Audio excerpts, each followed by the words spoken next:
Nanashi-SMTN.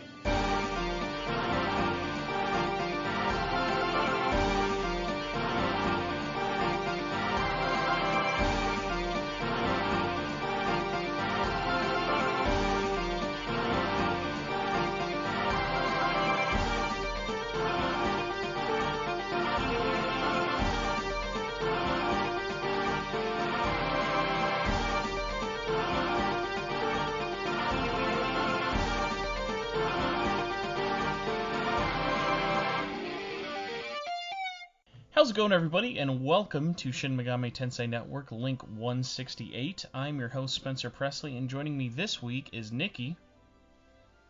Hi! So, Was I supposed to say? that was almost as bad as Mac intros. You would think Mac, when he does his intros on this show, is like, he's like on DHL, sorry, not DHL, wow, I've been at my work for way too long, DSL internet or whatever, but that's okay, everyone's going slow, everyone's a little bit weird today. So, Nikki, if people don't know who you are No you one as a knows person? who I am. You got all the accounts out there, you got YouTube, you have a Twitter, you're making a game, you got an OnlyFans, we got you all set up. You weren't supposed to say anything about Sorry, the OnlyFans. Sorry. That was for the if people paid the Patreon bonus content. Well, that's just more incentive to pay the Patreon. There you go. So Nikki, for all the people out there who don't know who you are you, and more importantly, what got you into SMT and Persona? Well, hi, I'm Nikki. I'm 24. I'm taken. I'm a Virgo. Do you like long walks on the beach? No, fuck that. I want to stay inside. Good idea. I've been in the SMT ever since I was a little babby. No, I was not supposed to play bad M-rated games. Never forget Persona 1 rated for everybody. Everyone can play that game. My first game in the SMT entire multiverse was Persona 4. I'm sorry. Now, is it OG Persona 4?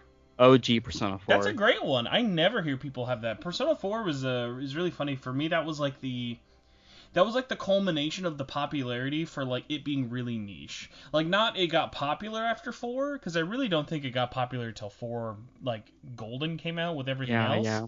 But like the PS2 launch was a special time because like it was post PS3. It was 2008. You were getting excited to play random ass JRPGs. Like I remember like that December that game came out. I played it on a PS3 to make it even more weird. Well, I mean, to be honest, Persona 4 was my first JRPG as well. Now, do you remember how you heard about it? I heard about Persona 3, and I was really interested in it, and I couldn't remember if the game that I heard about where high schoolers shoot themselves was Persona 3 or Persona 4. So I was like, okay, this is at least has the same title, so I'm gonna buy this anyway. Do you remember? And this is gonna like take a lot of the old people like us back. Oh, that God. like back before Persona was popular, Persona 3 in the casual community was just known as that game that's Pokemon but you shoot yourself. Yeah, it was. Like before it was like the Dark Souls of RPGs with like SMT and stuff now. Like people legitimately like if people like think the Dark Souls analogy gets people mad, like back in 2008 or so, it was not uncommon to refer to Persona as the Pokemon of RPGs where you shoot yourself. Yeah. Which is insane to think about. This is going to take you like super, super back too. But you know the first place I heard about Persona 3? Oh my god. Please tell me, this is a deep cut. Was it the Hey Ash, what you playing video? No, actually, it's more depressing than that. I heard about Persona 3 from cable television. So what was it? Would it have been X-Play? It was X-Play, yeah. I heard about. That's where I heard about the Raitoku's Noha games. I heard about from X-Play, and they always like lay deep in my mind until Persona 4 just undug all of those memories. That's so weird.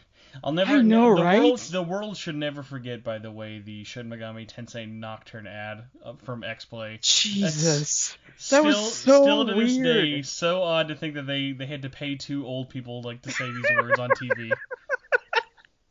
I just watched and I was like, what is happening? Yeah, that was the big thing at the time. It was Kingdom Hearts 2 versus Shin Megami Tensei Nocturne. like coming back to it now as like a fully fledged woman, I'm just like, what the fuck? What is it? Your life is a lie up until now. Yeah, it's always been my life's been weird, dude. Oh my god. So speaking of weird life, so you're playing at the ripe age of I'm gonna guess 11 or whatever. Persona 4 Something is like out. that. Where do you go from there? Do you like continue on and start picking up all the entries? Are you kind of picky, or what led you to Um, 2020?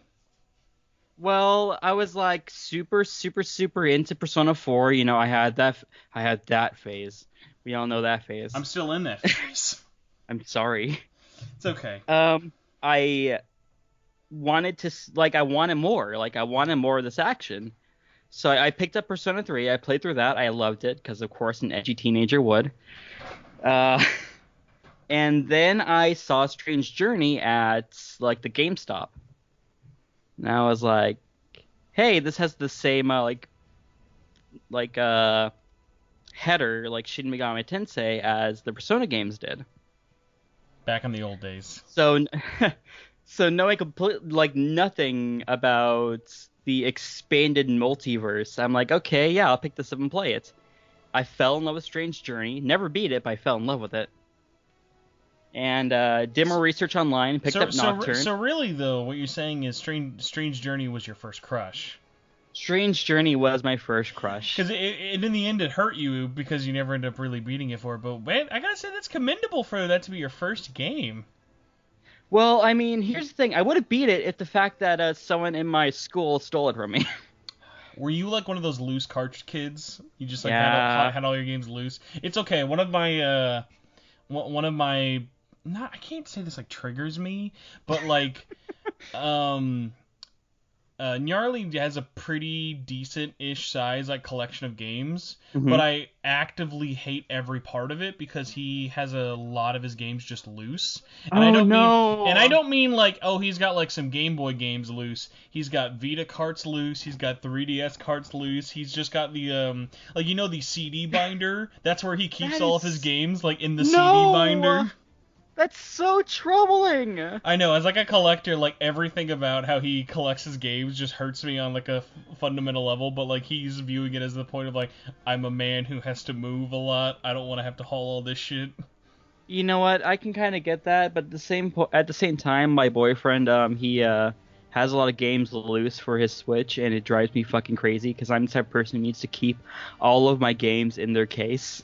So you're probably like me of like whenever you're back in the PS2 days, you would see that friend who would always like, oh hey, do you want to play this game? Take out the disc, flip it upside down, and put it on top of the PS2, and that's why they just leave it until they need to play that game again.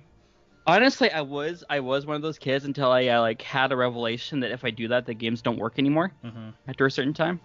Thankfully, I discovered that with demo disc and never with like a full game. Yo, I used to have like binders of those demo discs. They were fantastic. Anyway, hi, I'm making a game. Yes, so you played Strange Journey, you I then played moved Strange to Journey. Nocturne. Where do we go from Nocturne? From Nocturne, it gets a little bit hazy because at that point I was kind of like in the Wild West area. I'm gonna play every PS2 SMT game I can get my hands on. Mm-hmm. Like I moved on to Digital Devil Saga. Digital Devil Saga, fell in love with that. I started 2, but I wanted to beat the Demi Fiend in the first game before I actually started that, so I can get the carryover rewards. But the Demi Fiend is hard as balls, so I didn't beat him. I always forget about the carryover rewards from 1 to 2. Just because my experience with 1 and 2 was... I played them both, but like I played on my games so slowly at the time back then, especially RPGs because I was trash. Was like, I think by the time DDS2 came out, I just beat the first one. So it was just like, okay, and we'll roll over. That's fair. No, I just like having fun little rewards from proving that I'm not, garbage. I miss when like Atlas did good game rewards. That was like one of my like happier things about Persona 5 Scramble of like, hey, it has good rewards because when you do Royal, it's like, I don't know, you want like a penny? There you go, some money, I guess. Like okay, yeah, I'm really glad to get 3 medicines from carrying over my data from the last game. Yeah, it's I think also because it bleeds over with like all the free stuff you get in like P5 and just Royal is like you get all these skill cards, all this like money, all this medicine. It's like you don't need all this. Like I'm never like asking for more skill cards. So yeah, I mean, I'm the kind of weirdo who likes making like really weird niche demons, or I guess personas in that one. So I kind of appreciate that. yeah, I think it's also one of the ones of because I did buy the I Hate Money DLC pack, so I just got like because like if you buy Yo, the battle same. pack in Royal, it gives you literally one of every skill card in the game, which is nice from an aspect of like not having to make them. Yeah. But at the same time was just kind of like, okay, I just started. Well, actually, the point of me buying the DLC, but it was just sort of like, okay, I have this, but it wouldn't really feel right to use it, so I'm just gonna ignore it. Like whenever you have DLC personas. Yeah, yeah. Actually, Persona 5 Royal is my first. Well, I mean, I guess it's my second enhanced port of a Persona game. My Well, if first the being first is Persona not. 3 Portable. Oh no. Does that mean you've not played any of the Devil Survivor games? Um, I have overclocked, but it's just sitting in my display case gathering dust. That's okay. I just really, one day really you didn't really, care really for need Devil to Survivor. get DS2, and thankfully they have nothing to do with each other outside of very, very similar gameplays and themes. Like 2 is way, way, way better than 1, but I feel like if you already have 1, there's no reason not to just play through 1, especially because it's a lot shorter. Yeah, yeah. I'm gonna get around to it at some point, but I have like 8 other SMT games that I have to play through at some point. So before we kind of get into like your game, I am actually a little bit curious. Did you have a moment while like what was like I don't know, first did you ever have a moment while playing an SMT game where you're like, fuck, I'd really want to make one of these? And if you did, like which game was it and why? Um, Honestly, I didn't have that fuck I want to make one of these moments until I found out about the Megami Tensei Wiki, and I started to actually like get on there and look around and see all these like really cool demons that haven't appeared in like 20, 30 years. I don't know how long the exact time is, but like for a long ass time, like since SMT 1 and 2. And I'm just like, I really want to see these again. And also, it kind of comes from it came from kind of a burning desire within me to do my own art for one of these, because I'm essentially an artist at heart. And I'm like, I want to draw some cool demons, and you play with them in like an SMT game. So you and I'm just gonna kind of inform everyone in terms of like, well, this is all I know about your game project. I've kind of wanted to invite you on here to talk about it. That's why I'm a little bit more vague. So you were making a SMT inspired game, or I guess would you more call it inspired, or would you more like kind of classify it as like it is a fan SMT game? I would classify it as a fan SMT game because I'm using, the actual main series designs for a lot of the demons. So I would call it a fan game, but the story in of itself can work on its own without you knowing anything about the extended lore of the SMT series. Okay, so you're like basically a stone skip away from just being canon at that point. Yeah. So you're making it in Unity, and if anyone doesn't know, Unity is one of the like very, very popular freeware game engines. There's like Game Maker Studio, Unity, UE4, or if you want to be really meta and unpopular, you can do Crytek. Yeah, Unity, I used to use GameMaker actually a while back, but I really didn't like how it felt using. I'm kind of surprised. So was that GameMaker 1 or 2 at the time? I'm not sure how long ago that would have been for you. It's kind of been on every one of them since like GameMaker 8 up until GameMaker Studio 2. I've tried to start this project like 9 different times, my dude. No, that's okay. I'm actually kind of surprised because I have a little bit of experience with Game Maker Studio myself, just because I was at school at the time, and when we were learning animation, we had like basically a semester where it was like, hey, make a game using GMS, and this would have been back in like 2012, so whatever version that was, it was still very, very simplified. The most impressive thing you would get out of like Game Maker Studio was like, I was gonna say Meat Boy, but Meat Boy doesn't count because that was just made in Flash. But yeah, it was like a really, really simple time. I remember using it to make a Persona 4 dating sim, where like just imagine like a Newgrounds Flash game in terms of art quality, and like get the core of those like old hentai puzzle games, Oh no. like where you would just like go around to like an NPC and they'd be like, "What's up, Yosuke? You want to see these titties? Well, you better answer A, B, or C correctly." And it'd be like, "Oh no." Basically, what I'm saying is I definitely just ripped off Kramer's hentai adventure and just made it Persona 4 themed and made that a class project, but without the hentai. Yeah, I was just about to say, like, you submitted hentai for a school project? I will say, very sad that I never kept the executable of that, because I'm sure that is some top tier 2012 cringe content right there. Oh my god, that would be fantastic. So you eventually moved over to Unity. What kind of drew you to that? I'm a little bit surprised, just because honestly I've had so many people that I know who have like kind of messed with game engines sort of been moving away from Unity. Well, a lot of my friends who are programmers work with Unity. So I figured that if I need any help or if I have any issues, which, let's be honest here, I'm not a programmer, I'm going to need a lot of help. They could help me more so if I use like Game Maker or like Unreal. Mm-hmm. Unity seems like it'd be the easiest thing to do. How long would you say you've kind of been using it, like in terms of actively developing your game? With this project or just in general? With Unity specifically. With Unity, I'd probably say I've worked with it over the course of like 5 months or so. Okay. So it's getting decent, I guess. But I've sort of like learned my way around it. So I don't know how in depth you kind of are with like Unity projects, but like I actually I feel like I know a ton of like Unity games that like I'm always like either like Unity, I have that expression of I'm amazed how well this runs in Unity, or I'm like really like unimpressed. Like a good example is, and this like one isn't out yet, but one that I still cannot believe is in Unity is the next like Oddworld game.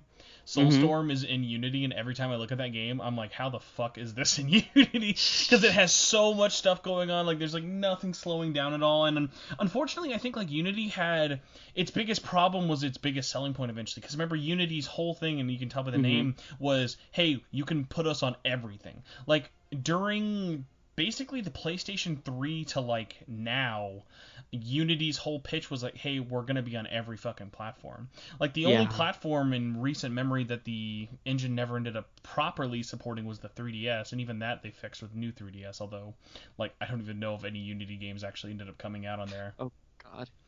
Yeah, so it's just like kind of weird of like it had so many like places to be ported to. I feel like it always kind of ended up making it suffer, you know, in terms of like, hey, it's like the difference between, hey, I'm making a game for one platform versus I'm making a game for 6 platforms. Like a great example is Mighty Number 9, where like Mighty Number 9 does not look good at all on like any platform you play it on, but like that is a game that's made in Unity, and one of the biggest takeaways for it. Oh, I'm sorry, someone's gonna correct me for that. That's actually not in Unity. That's actually Unreal Engine 3. I don't know why I thought that was Unity.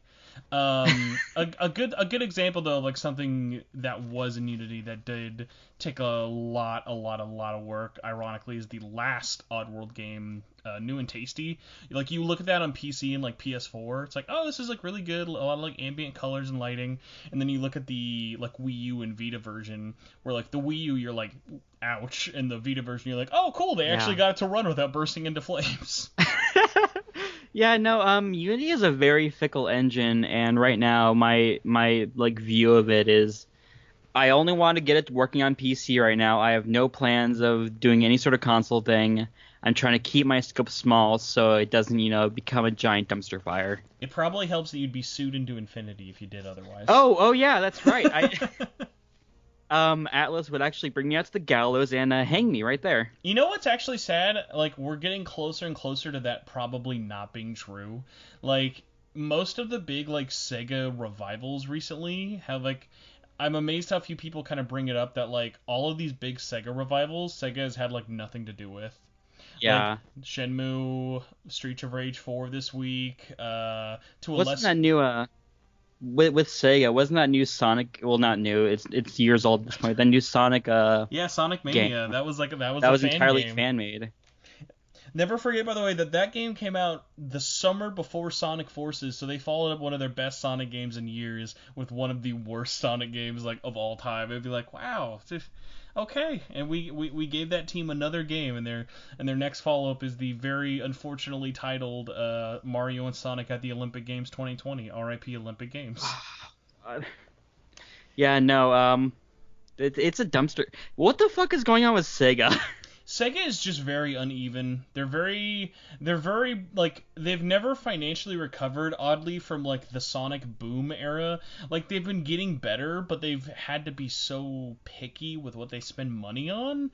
So it just kind of leads to stuff really like having weird budgetary restraints unless you're Yakuza. And if you're Yakuza, you just get all the money dumped into you into the world, which thankfully that's a series that's actually been doing a good job of staying relevant. Like I'm actually very excited for 7. Like the fact that they committed to the JRPG transition, and from everyone I know who's played around with that game, and like I've dicked around with the demo of it, like it is amazing how well that works. Also, wait till that game comes out in English, because people are going to cringe very hard when everyone describes this game as Yakuza 5, because they're just going to call it like Persona 5. They're like, look, the menus, it's the Persona 5 game.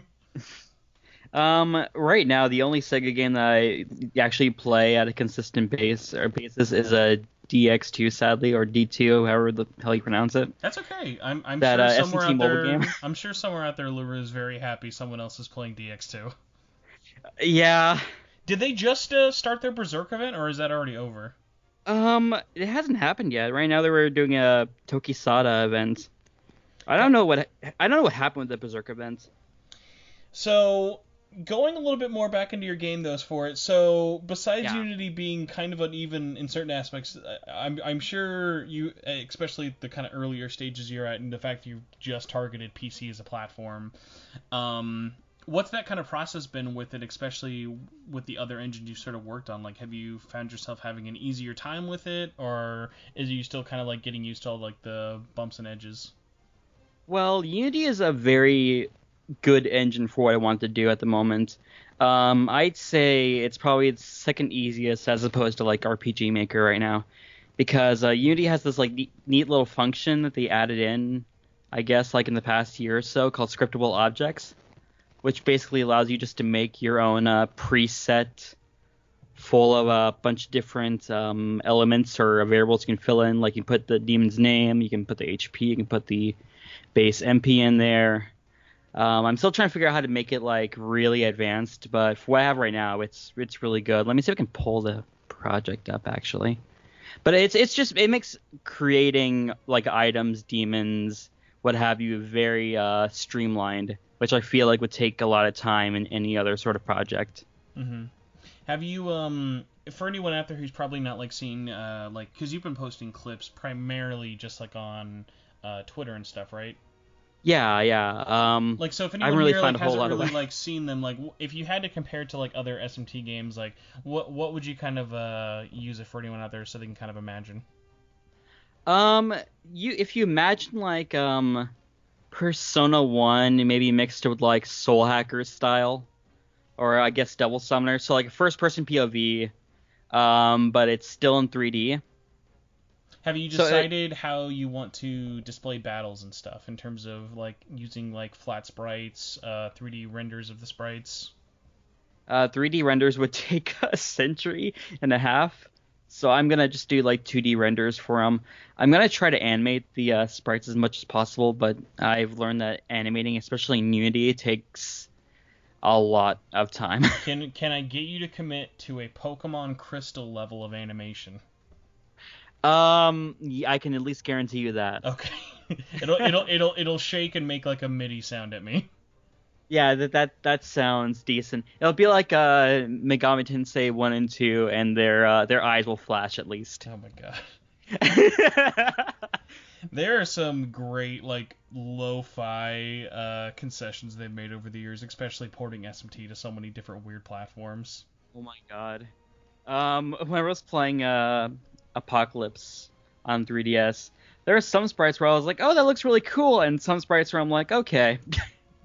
Okay, that's fine. Those ones, I feel like the 3DS ones definitely kind of suffer from when you're playing those games, even like when Overclocked came out, which was the first 3DS SMT game, you always had those like moments of just like, yeah, they're just reusing a lot of assets in this game, aren't they?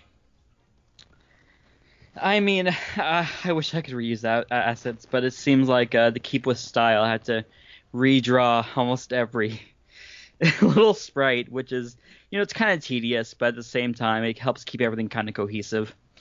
So, kind of an interesting point I want to get into with map design. What have you been taking inspiration from like any other sort of first-person dungeon crawlers? Like a big one I always think of when it comes to first-person RPG dungeon crawlers is obviously SMT, but also the very first like, Phantasy Star is a big one for me.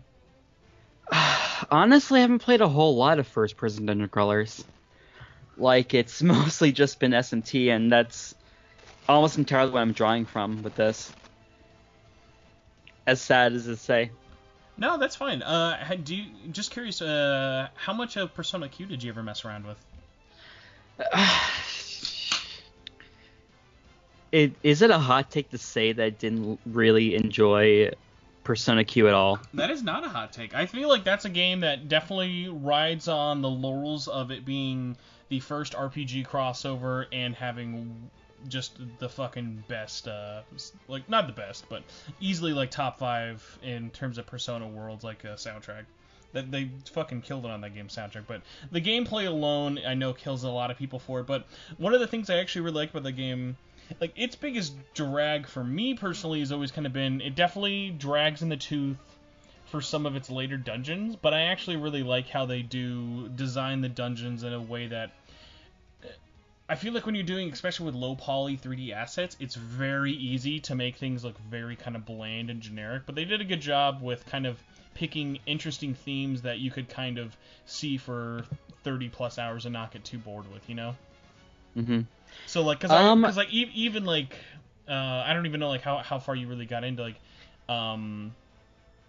either the Q games, but just like stuff like the Alice in Wonderland one and like all the like, especially with like Q and like the movie theater aesthetic, like I feel like keeps those kind of things memorable for it. I mean, my biggest issue with Persona Q is that it feels really hollow, Like, it doesn't feel like it's giving its entire heart into a game. It just feels like it was made... It was made to, like, pander and service to Persona. I think a lot of that has also got to be really tough because it is from another developer making a series that is, like, a crossover, but they're not, like, the main original authors, so it's kind of hard to like have that feeling of like, okay, try and make something fun, original, and wholly unique to us, but also you kind of want to pander to the fans and like make them want to check it out as well. Yeah, I get that, but still, it just left kind of a bad taste in my mouth, so I didn't really get that far into it. I might pick it back up again at some point, because I did actually really enjoy the aesthetic of Persona Q2. Yeah, but I haven't personally played it. My hope is, I'm in a weird sense of I really want to beat Q. I, for the love of God, needed a Persona break after 5 Royal, but I would be very curious. I'm not sure if anyone would kind of want this, but I've been kind of thinking in my head if I want to do sort of like a video game book club with everybody where we go through Q2, but then at the same time, like, it's been so long since the first one, I feel like I might enjoy going back to the first one more, even though I know the first one does have a lot of its problems, and I know, like, almost maybe, like, 3 people who've actually gone and done both sides. Because, like, those games have very different, like, stories, whether you choose P3 or P4. And then, obviously, with Q2, like, you have 4 sides to choose from. Yeah. No, I just... Look, I know they're trying. I know they're trying really hard. If you had to pick, let's say, like, 2 things right now, you can change anything in Persona Q you want. What are, like, 2 changes that would make it better in your eyes? Okay.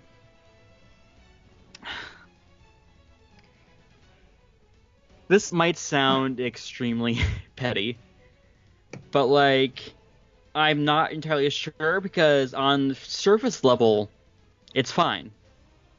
Surface level, I can't complain. Drawing on the map was a little kind of irritating. Yeah, I think especially with, like, now that there are so many games where like it is just auto done for you, like very few people actually want to have to do the map drawing manually. I'm just like, there's so many other things in this game. I don't know. But I mean, it is kind of neat how like they kind of brought back the mechanic from the first couple Persona games and let everybody have a sub persona. Yes, that was a very, very nice breath of fresh air, especially in terms of creativity. That was like one of my like few things as I was like kind of like I'm like putting the wraps on my Royal review right now, and I like had to like really like sink home because I don't think I've seen the fucking single review really bring up skill accessories, and I'm like, guys, just the fact that like you could just finally use whoever you want and just throw whatever skill you want on them just makes things so much nicer. That's like, I feel like in RPGs it's really easy to get pigeonholed into, oh, I like this character but I have to use a different character because they don't have the right elemental skills I need. It's just yeah. That's I've been watching my boyfriend play Persona 5 Royal, and that's always been something really neat that I just kind of want to play on my own time at some point whenever I get around to playing Persona 5, which might be have a century. Either of you two had any time to dip into Final Fantasy VII Remake out of curiosity? No, not at the moment. I've seen like a bunch of clips on it, and people are shipping Aerith and Tifa hard.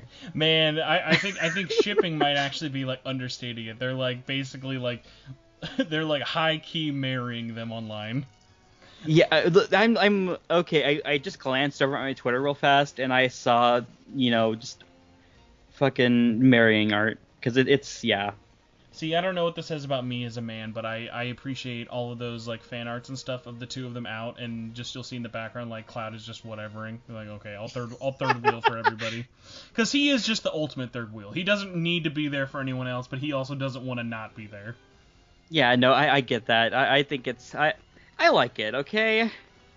It's very wholesome. I will say, in a world of like, I don't know. I feel like if like at the beginning of 2020 you told me. I don't know. I'm amazed that in a world where Final Fantasy VII Remake came out, even before it came out, I was like, I don't know if the fandom's going to really explode that much again. Just because I think everyone was kind of nervous for it to come out. In the sense of, like, I'm just surprised that, like, even though, like, I have a lot of friends who were really into Persona 5, and even, like, after, like, Royal came out, just, like no, just all of my Final Fantasy, like, stuff is just totally blowing all that out of proportion. It's, like, I'm, like, lucky to see, like, a Kasumi like fan account at like maybe like twice a day or whatever. I mean, can I admit a very terrible gaming sin? I can't think it would be that bad. There have been a lot of sins talked about on this show, but go for it. I couldn't get into Final Fantasy VII. That's okay. That's I think one of the biggest reasons I have advocated this remake so much. I've played and beat it, but I thought 7 is probably still the worst out of the trilogy of 7, 8, 9. Like 8 was my favorite, 9 is like right behind it, and then 7 just always felt kind of hollow for me. Of like, by the time I beat it, it was like 2000. Whenever the like PlayStation 1 classic version came out, then I was like basically okay, I can play it on my PSP, and just kind of like I committed to it and finally beat it, and I was like, okay, I liked the music. The story was a total jargon to mess. Like, if anyone ever says they like the story of Final Fantasy VII, they remember the beginning in Midgar, and they remember the ending, and they forget, like, fucking everything else in that game. And it just had, like, a lot of, like, weird problems to it. And so, like, the fact that, like, I got so invested and basically just, like, fell in love with, like, every aspect of the 7 remake, it's like, wow, like, that's a good sign of a remake where it's like, I played this with just the most show me what you got attitude, like not expecting anything, having zero nostalgia for whatever, and like I almost cried when the game started just because like watching that like opening video with like the music playing, and it's like, fuck, this hits hard. I mean, I think that just the biggest issue for me is that I've never been in the Final Fantasy. The only one I've actually ever beat was the first one. And having absolutely no connection to the series at all, just hearing people praise the ever-loving shit out of Final Fantasy VII, and just actually playing it, and it just leaves me with the feeling of, is this way too overhyped? And it kind of was whenever I was playing it. It's tough because it's had ebbs and flows for sure. Because I think back in the day, let's say before like 2006 or 2010, like around that era, it was like the de facto JRPG. If like there was an RPG almost everyone was going to play and say was the best game ever, most of the time it was going to be that. You weren't going to have kids being like, "Oh fuck, dude, did you fucking play Wild Arms 2? Yeah!" Like let's like you were like it was like the Wild Arm kids, fucking Legend of Dragoon kids, and like Suikoden 2 Wild kids. Arms is still very valid. Oh yeah, Wild Arms is a fantastic series, but it never had that kind of like hit with everybody as like FF7 did, and definitely the series like rode on the coattails of like FF7 because like 8 was popular basically due to 7, 9 obviously suffered for a lot of different reasons in terms of its weird release timing, and then I think 10 definitely kept that series alive just barely long enough until 13, and then they had like weird, like obviously not everyone, well actually not everybody, a lot of people do not like 13, even though they're wrong. That's okay. This is a very vast and crazy series. That's kind of what's so funny. No, it's fine. I have an unpopular opinion too. I like 12. No, you know, that was one of the funny things I was just going to bring up. Like, man, I love when, like, there are series that are just so different and weird and all their things. Because, like, people, like, say SMT has so many different variations, but like really they haven't fucked around with the genres too much in a long time. Like we don't have a game like Raito anymore. Like we don't have like weird, like even Devil Survivor. We haven't had anything since Break Record in 2014. It's been a It's been a long time since they've not just done the normal JRPG type of like gameplay. And so like that's kind of what I've always really respected. Like whether you like Final Fantasy or not, it's like they're really brave and like they're pretty like whether you enjoy the choices they make or not, because like 12 as just like, because people got to remember, like people appreciate 12 a lot more now than when it came out, because when 12 came out, people didn't know to appreciate it as a single player MMO. Like it was taking all of those like things they learned from 11 and just making it into this crazy grand world. And honestly, like me as a kid, I basically was just in love with 12. Like 12 had a free pass for me, even though I was terrible at its gameplay, just because I love tactics. Because it was in that world of Final Fantasy Tactics, I was like, fuck, let's go. Kind of steering away from Final Fantasy for a second. You mentioned MMO, and I want to pick your brain for a second. How do you feel about SMT Imagine? Oh, Imagine was fantastic. And the only saddest part about it is that Atlas has like no nostalgia for it at all. I know, right? I think a big part about that is though they did not develop it. They basically were hosting it. Like just to go back in time, like remember kids, like there was a time where Atlas West had a publishing arm for MMOs. They had like 4 to 5 different MMOs at the time, and SMT Imagine was just one of them.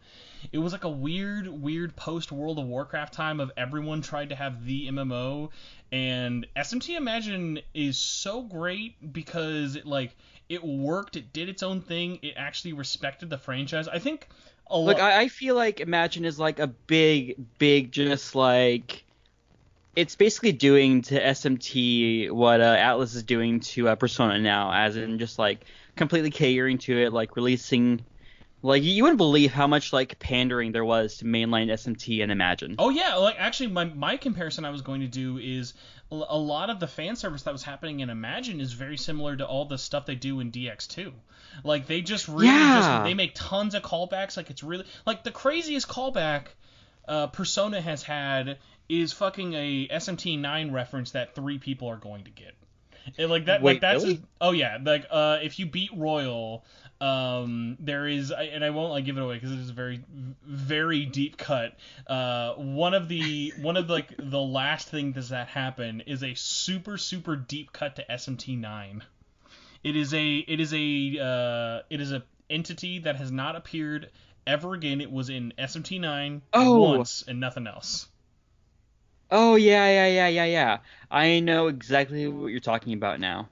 But like, and besides that. When is the last time, like, I've, like, I don't know, I can't think of another time I've, like, played an SMT game and got, like, surprised by, like, a callback. Like, the most it is, and this sounds so sad saying it out loud now, like, the one I'm referring to from Royal is actually a really great callback, but, like, when Scramble's opening movie plays, and they show red, blue, yellow, purple, and red, it, like, makes people freak out, like, oh! It's the colors! Like that's the best callback we get, is when we get purple in a Persona game. Like, it's literally like is that a fucking JoJo reference? Guys, it's purple! Guys, it's purple! That means it's Persona 1! But like that's sadly where we kind of are. I will say this though, big ups to Koei Tecmo for actually being like the only recent Atlas game in history that has they represent not only the PSP version of Persona 1, but they also do the OG version of Persona 1, because I know a lot of people are very divisive on those game soundtracks. Yeah, I know. This is bothering me now. Like, how spoilery are Spoilery.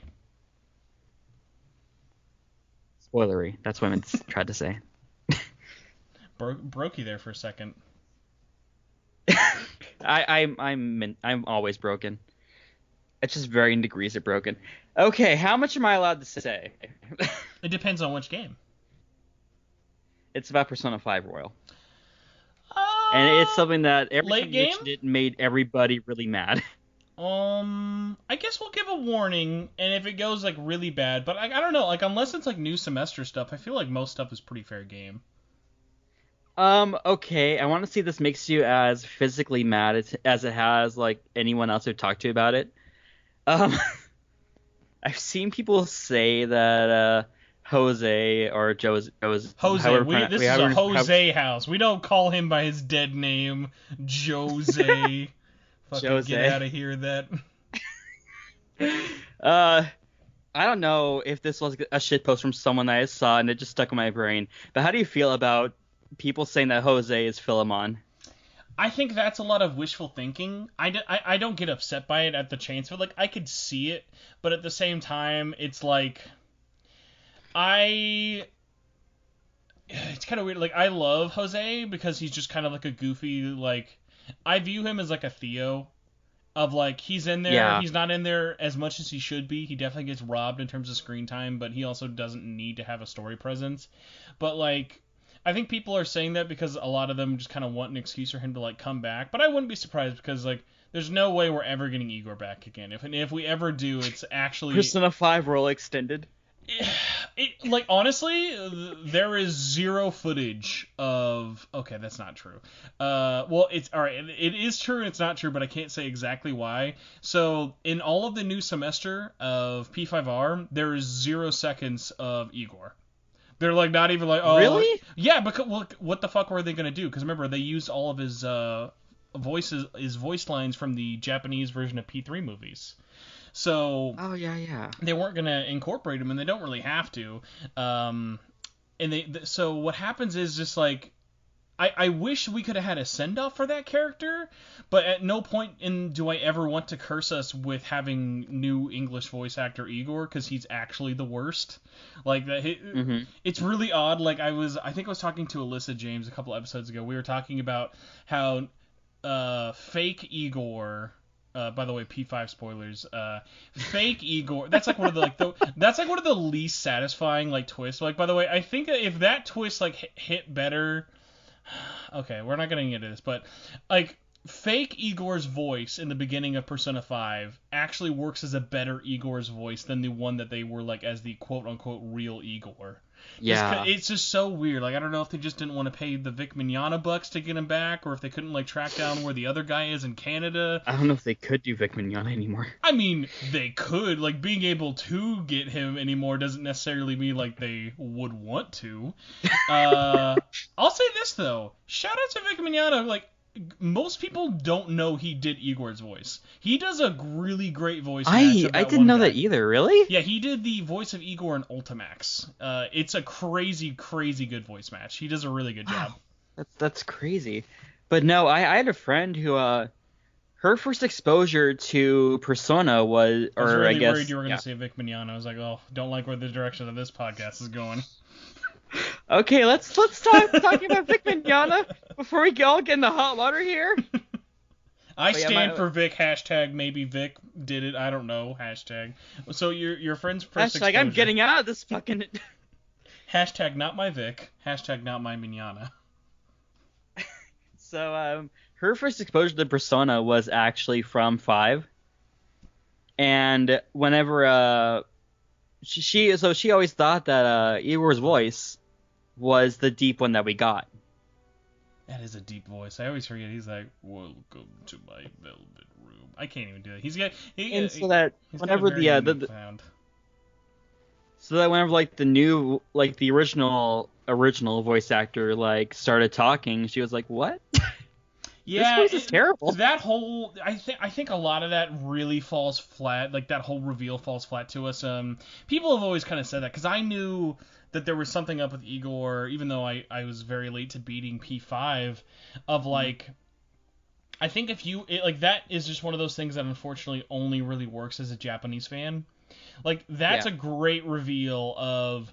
It's a different voice actor for 80% of the game, and then like the last little bit of it he's in, it is his actual lines. And I don't know like how well it actually works because they are basically just like using a Frankenstein of like voiced lines from 4 movies to make his like couple of lines, but like it reflects in that. Like once the real quote unquote Igor comes back, it is definitely like, "I'm Igor, welcome to my velvet room. Hi guys, I have to go now. My planet needs me." Ooh. But like it's just like that just reminds me like those old like. There were so many other questionable voice acting decisions in Persona 5. I think by the time the real Igor came out, I was just like, listen, can I just fucking punch this cup and end this game, please? Because like everything happening at that point, I was just so done with. Like I think one of the least, and I'm amazed not enough people talk about this, the 30-minute long cutscene of getting everybody out of the prison cell, the end of Persona 5. God, I hated that. It's just the worst because literally you go up to everyone and have the same conversation. I would have liked it to be a little more personalized and just like, "Hey, why are you depressed? My dad says I can't go to McDonald's. You want to get in my car and go to McDonald's? Okay!" And you do that like 8 more times. That's the whole scene. Yeah, you're not lying. Persona 5 gets a lot of really amazing story passes. Like there are people who will like shit on the game for like, oh, like it's thematically very uneven in a couple of places, and that is definitely true. But there are just blatant moments where I'm like, why do people not bring this up? This is very annoying to me, but no one ever talks about it. I feel about that with every single Persona game. Like, there are moments in every single Persona game where I'm just like, no, why isn't this mentioned? Like, why do people let this slide? But, I don't know. I don't want this to become like, let's shut on Persona, the podcast. No, I think it's always important, though, to like kind of be like, hey, man, it's very important to criticize and also be very real about things. Yeah. Like, as much as I love my time in Persona 5 Royal, like, there are like just little dumb things that'll stick out. Like, great example is I love and this is not spoilers at all, I love the romance route they give with Joker and Kasumi. It's actually very like kind of funny because it's kind of different in terms of their interactions with each other. He's a more active participant, whereas all the other social links, even when you're dating them, he's just kind of like, I'll be the shoulder you lean on, and then the screen fades to black. So it's kind of fun to like see them have more of a flirtatious relationship. But like at the exact same time, I also cannot believe that when you beat that game, even if you choose like you spend Valentine's Day with her, you spend White Day with her, like everything happens. There is a straight up there's no way to end Persona 5 Royal without Kasumi not having a big sit down talk with everybody, because there's a moment in Persona 5, it's really, really powerful, where the entire cast of the Phantom Thieves, minus Kasumi for no reason, all sit around and talk about what they're going to do with their lives, and it's like new for Royal, and it's really, really powerful. And it's like, oh man, like what a great scene of like these characters growing apart, but like still keeping that friendship and bond with each other. Yeah. And then their whole thing is, oh, where's the redheaded chick? Oh yeah, she's a practice. Cool. All right. And then like the last thing you see of Kasumi is like a little anime cutscene. He bumps into her, and it's just like, bye. Like I don't even think they actually say bye. And it's just like, imagine if like that's your girlfriend, and like, oh, how do you want to like spend time with her? Be like, I guess my last goodbye was like 3 weeks ago, where she leaned on me in a cafe, and I said I'll call you sometime. I guess it's just so odd to me, and it's just one of those things of like, man, I love this series, but man, they definitely show their budget on their face way too often sometimes. Yeah. So, well, I mean, there's so many other things about Persona 5 Royal that they do have to cut some things, but at the same time, that's just not That's just not good. Like, she's a main character. Well, there are many, many, many other problems with her implementation, especially to the fact that she's not implemented until 90 hours into the game. Like, there's literally a moment, and I will not care about spoiling this, because, like, the way they cock-teased Kasumi in Persona 5 Royal is, like, not fair. Like, it's not fair to, like, say that she's a main character in the game. Like, she is a teased main character. Like, her whole story, like, doesn't even happen until, like, the last 50% of the game. So Kasumi, before the main vanilla ending, she has already introduced herself as a Phantom Thief, because if anyone has started the game, you see she is properly introduced in Sai's Casino, which is already pretty late into the game. There's a moment after Sai's Casino where Kasumi comes up to you and says, "Hey, I'm just letting you know, like, I know I'm a Phantom Thief, like, with my powers, but, like, I really can't get into this. Like, you guys have a big boss fight. That'd be a lot of cutscenes to animate with me in there. You guys better leave me out till the end of the game so we can just make new cutscenes instead. That'll be a lot cheaper. Because then you guys gotta, like, pay for the animators to, like, have me fighting this big fucking cup and chains. Like, that's just a whole lot of work. Like, I can't really be bothered to be in these last two palaces." And it's just like, they wrote themselves a scene just to explain why they couldn't be fucked to bring her into the last 3 dungeons of this game. And even with that said, I still recommend Persona 5 Royal, out now on the PlayStation 4.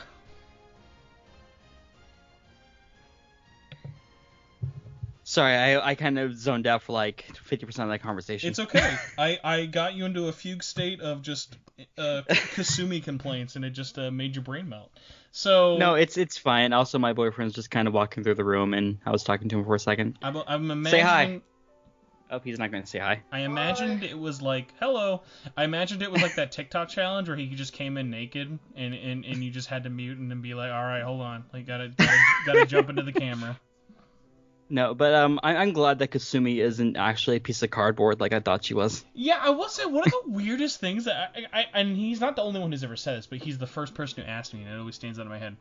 Because I got a lot farther in Royal, because like Gnarly like just beat it like this week, and I've had the game beat for almost like 2 weeks now.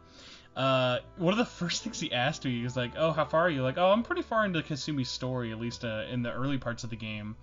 And he was like, his first question was like, "Is she a Mary Sue?" And I'm like, I'm not mad. She does seem like one, though. And I get that. And I will say, going back to a positive, Kasumi, actually, her story is about everyone in her school thinking she's a Mary Sue. And they actually do a really good, interesting job as to addressing that, and also going into the fact that she's not. She's actually the opposite. She's like the opposite of a Mary Sue, and there's a whole reason behind why everyone thinks she is. And it's actually pretty cool. But yeah, like, I'm kind of amazed, like, I guess I get why that would be your first point, but like, thankfully, her as a character is not written as a Mary Sue, but the world is definitely aware that she comes across as one. Yeah, no, 100%. Like, whenever I saw Kasumi, I'm just like, she doesn't have any flaws whatsoever. Yeah, and there's actually a really great scene, whether you get to the third semester unlocked or not. There's a really, really great scene going in about the school, talking to her about, like, basically evaluating her. It's like one of like my favorite scenes of the game, because it's just the new doctor, Dr. Maruki Kasumi, and like the vice principal of the school, and it's like really uncomfortable, and I like that. Like, it's very raw, and like having Maruki in there, he's just kind of like the fly on the wall, is like he's like being the player of like, what the fuck, this is really weird, like, why are you like having this conversation and expectations of girls? But it's a lot more dark, especially if you're aware of like how Japanese schools and stuff work. Yeah, that's actually really interesting. Then I'll have to play a little bit further and, you know, see that she actually becomes a character. The problem, unfortunately, with like Kasumi is very odd, because like they lock half of her story behind the last 3 months of the game, and in a game where there are 12 months, that becomes very obvious. Like, so until you get to the new semester, Kasumi has 5 ranks. She's the only confidant to have 5 ranks, and you can finish that off. I think I finished it off before the school trip. So for like the last 4 months of that game, I just ignored her. It was like, hey, do you want to hang out? Like, you're maxed out. Why the fuck would I talk to you? Like, wait, she only has 5 ranks? She has 5 ranks until you get to the third semester, and then there's a a reason behind it. But at the same time, it's like, you, like, basically you have a ton of Kasumi time, nothing until the end of the year, and then in 1 month you rank her up 5 times. Yeah. Okay, so we had a lot of Persona 5 talk. I have a question for you, though. Go into it. Since I don't know a whole lot about your SMT history, what is your favorite but most obscure SMT entry? SMT entry? Anything in the entire extended series, like what is your favorite that is also obscure? I'll be extra and give you a honest answer, but one that I know won't fly, and then I'll give you my follow-up answer. So my extra answer would have to be TMS Encore. My other answer would be probably Soul Hackers, but that's a lot of nostalgia for like the time being, with a very very close third place of Record Break. Or sorry. I mean, Record Soul Breaker. Hackers is very valid. Well, like Soul Hackers for me is just like so quintessential, like everything I like in terms of an aesthetic and stuff, of like the music, the setting, like all the characters, like the cast is so great. Like Soul Hackers just like hits every little like kind of beat of like stuff I really fucking love. Yeah, no, I feel with Soul Hackers, like it gives me a very same feeling of like, you know, Persona 1, Persona 2, about how they're mostly set in this city. Plus it's it's kind of like crazy of like, I feel like if only that game actually came out like on the Saturn when it originally did, like I cannot imagine like how much more different my taste in games would be if I was like playing games like that at the time. Because even though I was playing Persona at the time, it's still very very kind of different in terms of its like storytelling and themes. Yeah. No, I'm very much into Soul Hackers. I need to like actually play through all of it. I would love to check out some of the original ports. My experience has only ever been with the English one, but I would love to kind of get more into the classic ones. All I've really done with it is like check them out and obviously listen to the soundtracks for comparison. Yeah. I a while back I bought Devil Summoner, like the original one, for the Sega Saturn, and I actually played it on my computer. Like, I actually bought the disc, put it in, and it read just fine. And it was really good. Like, I found a walkthrough on it, I started playing it, and I was... like, it's almost as good as Soul Hackers. It's, I was talking to Dad about this last week, and I still have been thinking about a lot of, like, man, I would love to just see long box CD cases for, like, Devil Summoner and Soul Hackers, like if they actually came out on Saturn in the West. Like, also just imagine how stupidly fucking expensive those would be now. Like, oh, how much is a Sega Saturn long box copy of Soul Hackers on there? It'd be like $900, I guess. Because you gotta imagine it would have that especially the first Devil Summoner, of like that great shot of like the protagonist just fucking like leaning back. Like that would be perfect, because like it perfectly fit the like the PSP cover is great, but it's like a smaller version of it. That's why I actually really like the cover on the PSP one, just because like that long shot of him like turning around in the alley is like so nostalgic. No, I'm really into it. I'm sad that the translation for the PSP port got put on hold. It's okay. We can, instead of expecting fans to do things in series we love, maybe like expect the company who owns the intellectual rights to like care about their intellectual That's property. really funny. It kind of goes back. I was watching. There's a really great video by this YouTuber called Ellis Mark. He does a lot more like animation and movie stuff now. He had a really great video this week though, talking about his take on Sonic, and a lot of this is very apt of Sega as a company, and the same goes for Atlas since they're the parent owner. Of like, it's sad that we live in a world where we should expect the fans to do the games. Like, no one's telling Sonic Team and Sega, be like, hey, fucking make the next game this, make this better. Like, we've just given up hope that the original developers, like we gave up hope that anyone at Atlas is ever going to port classic SMT games anymore. We're just asking fans to do it. It's like, it's great that those fans want to do that, but at the same time, it's like, hey, like, what about all the fucking developers there who could do that? Like, I'm sure there are people at Atlas who would like to develop these games and port them to other systems. I mean, but let's face it, we barely get any news on the latest entry of the main series. So how are we going to expect like games I've from? never held that as like a fair kind of like thing for it, because oh my god, you want to talk about going back to game development, you want to talk about having some struggles in paradise. Imagine, and obviously nothing has ever come out officially for it, but I've heard so many juicy SMT5 stories that I've not really told a lot out in the world. I can just say this: that team fucking had a rough time going from 3DS dev kits to Unreal Engine 4. Oh, okay. I'm interested. Yeah, well, like, just think about it. Like, for them, like, these guys have been using basically a glorified DS's game engine, which was a glorified Game Boy's engine. Because, like, Yeah. all those, like, all the guts of those DS games were basically running on a souped-up SNES emulator on GBA. Like, Yeah. they aren't that technically impressive. Like, someone asked recently in my group, they were like, hey, what the fuck? Why?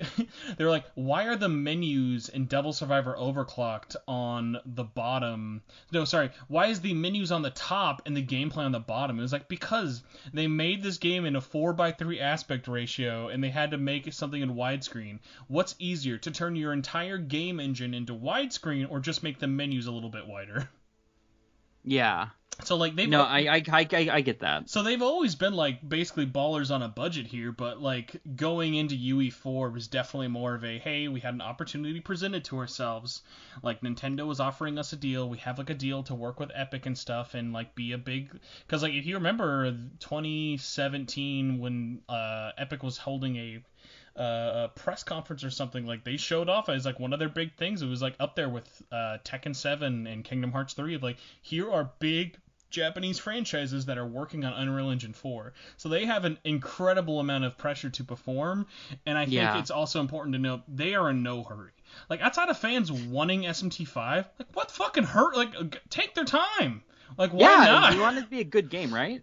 Exactly, and it's like they've not really like screwed us over. Like, whether you love or hate Apocalypse, I don't think anyone is going to look at the team who made Apocalypse and went, "Yep, these guys can never make a good game." It's like it goes back to like the reason people want to hear things about SMT5 isn't because they're worried about it at the end of the day. It's because they want to play it. That means there's a certain level of excitement that they have in their body.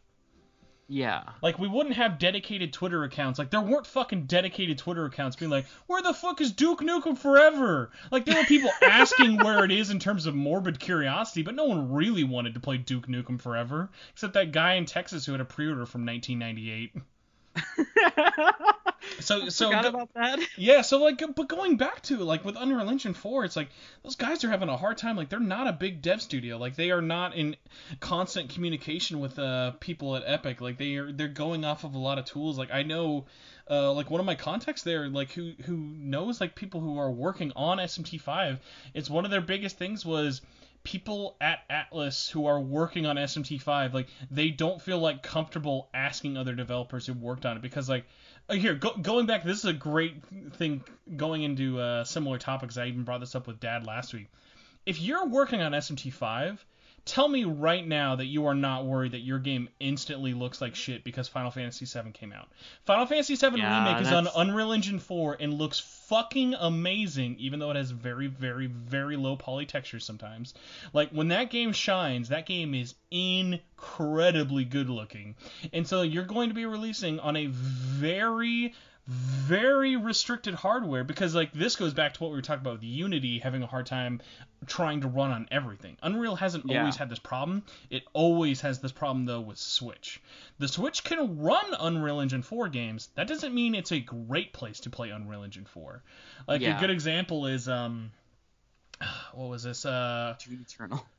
I can't wait to see what that port looks like. No, sorry, not Doom Eternal, but the first the 2016 Doom. That's ported over to the Switch from Unreal. Not Unreal, but Unity. No, actually, that's unless the guys at Big Red Button made a Unity wrapper for it. I know, because that's just idTech, I think 6 or something. That's proprietary engine, but I wouldn't be surprised if that's like a wrapper, like they wrapped that into a Unity. Probably launcher, because a lot of games do that. Like like Doom 1 and 2 that came to Switch are basically they run in Unity, even though they're still using the same engine. But no, yeah, like that team has just got to be fucking terrified. Like name one. Like I'm just thinking like, just like think about how just great like Cloud looks or whatever. Like just like pick his hair. It's like, man, his hair actually doesn't look that stupid. It looks pretty good. And then be like, can I expect that kind of graphical fidelity out of a Atlas game running on? By the way, need to remind people, this is Atlas's first Unreal Engine game. They have never made a game on UE. Like, the most open software they've ever had before is Gamebryo with Catherine back in 2011, and they ditched that for Full Body. Catherine, by the way, off topic, but it's super good. Super good, and I gotta say, I'm officially in I am not playing P5S in English anytime soon mode, just because, like, today, now that I think because Sakura Wars is about to come out, Sega and Atlas are officially in, like, hey, all right, we're going to start promoting our next big game, and they're all just promoting Catherine on Switch. I'm like, fuck. That means we're not getting anything this summer besides Catherine, which is, like, it's kind of weird, because, like, I think I'll have a hard, I don't know, like, unless this summer ends up being really, really quiet, it's going to be weird, because, like, I really had, like, my Catherine fix. Like, I played it, I loved it, it's, like, one of my favorite games from Atlas, but, like, I experienced it, remade it on my favorite system of all time, the PlayStation Vita, and then I played it in English on PS4, and it's just kind of like, I guess, like, I'll recommend it to friends who only have a Switch, but, like, me personally, like, I'm not excited to play that game for a fourth time just because it's on Switch, you know? Just because, like, the stuff they're adding into it with, like, the extra voices, it just doesn't, like, there's nothing that it can really offer to that experience that's going to be like, hey, replay this, outside of do it to do it. Yeah, no. Right now, I'm playing Catherine Full Body, and it's kicking my ass. What difficulty are you playing on? Hard remix. I need to do the hold on. I always forget which one this is. That is not where everything is in really large block chunks, right? Yeah. Okay. No, that's the one where there is really large block chunks. Okay, so remix is where there's like large pieces for everything. Yeah. I started a playthrough of that on my Vita, but I've not actually gotten to it. I got really masochistic and told myself, you know what? You can do Axis Mundi. You can do it. Why not? How hard could it be?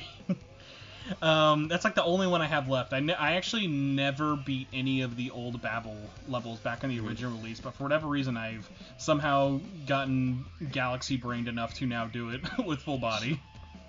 Yeah, no, Catherine will always be one of those games that, like, I hold very dear to my heart, because that's one of the games I played with a friend back up whenever I was living in Alaska, and we beat it over the course of on and off from 2 years on hard mode. One of, like, the most weird and fun two-player modes ever. Like, playing co-op Catherine is, like, masochistic, but versus mode is, like, there's a reason, like, there was a competitive scene for it. Yeah, no, it's just a fun time. Like, I really enjoy Catherine. Remember when people said that Catherine Full Body was going to be, like, a transphobic, like, mega bomb and was going to ruin Atlas as a company? Look, as a trans person, I can say I don't really have a whole lot of issues with Catherine. Honestly, like, I would love to pick your brain, because, like, as a dumb straight white guy, I had moments when because I had picked Ren's route for my first attempt just because she was the new character. There were literally moments when I was playing through Ren's route, I was like, wow, this is actually tasteful. Like, it's just because it's like you expected the worst. Like, not even going into it with the pretense of what everyone thought her storyline was going to be, but, like, the fact that, like, Vincent's story is about, like, it's not, like, it would honestly, it would be more worse if it was pandering. Like, when Vincent found out that Ren is actually a male, and he was like, oh, hey, listen, it's 2020. I'm a modern man, and this is a modern society. There's nothing wrong with that. Like, it's great that he freaks out, and that scares him off. And the fact that, like, how their relationship goes into it. Like, they actually go into that without playing off tropes. Like, the tropiest it gets is, like, her running away and whatnot for it. Mm-hmm. But, like, I really, really dug the fact of, like, how he has to have that sit-down moment and be like, man, am I actually okay with this? And the game walks you through it. Like, it lets you back out if you want. I mean, I guess if you want to be, like, a scumbag or whatever, but, like, it's... I mean, I kind of like that, too, because at the same time, it's like, Vincent, as we established, he's a fucking cheater. He's not supposed to be a good person. No, literally, like, he's up there with Scott Pilgrim. It's like, you're not supposed to, the message of Scott Pilgrim isn't supposed to be cheat on your Asian high school girlfriend with the fucking dyed-haired girl. The like, message is to don't be Scott Pilgrim. you're playing as like a scumbag in the first place. Like, think whatever you want about Vincent, but he is kind of a scumbag. You know, I had a Like, weird moment of someone was posting of on Twitter, someone was like posted like games on the PlayStation that were like lewd, and like games that I would classify as like lewd is like I would give you like Senran Kagura. I'd like give you like even like other like fan service games like Monster Monpiece and like very Japanese inspired games like that. Like someone had Catherine under that, and I'm like, would you really even call Catherine lewd? Yeah, because it's like there's no nudity. To my remembering of it, there's not even like a panty shot. The most you get is like tits and like. I mean, I know like sex and love are like a major theme of Catherine. I'm sorry for demonetizing you. Like, those are really giant aspects of Catherine's, yeah, but at the same time, like, they're not, like, stuff to make it, like, a hentai game. Yeah, I feel like that's almost like, and obviously, like, hey, if your game is lewd, like, that's fine, like, own it if you want it. Like, I think, like, when games own that, like, they definitely are for the better of that. But, like, it goes into it, like, I feel like you're actually giving Catherine a disservice of a recommendation if you just sell it as, oh, it's a lewd game, because it has tits in it, and there is talks of sex. So it's like, no, because like the greater conversation about like Catherine that makes it so interesting is like, hey, let's talk about infidelity. Let's talk about being in a stagnant relationship. Let's talk about what that does do or whatever. Like the fact that like I think of Catherine as like a thinking man's puzzle game first, as opposed to like boobs. Like I don't know, it rubbed me just such the wrong way, and like I didn't really expect it to.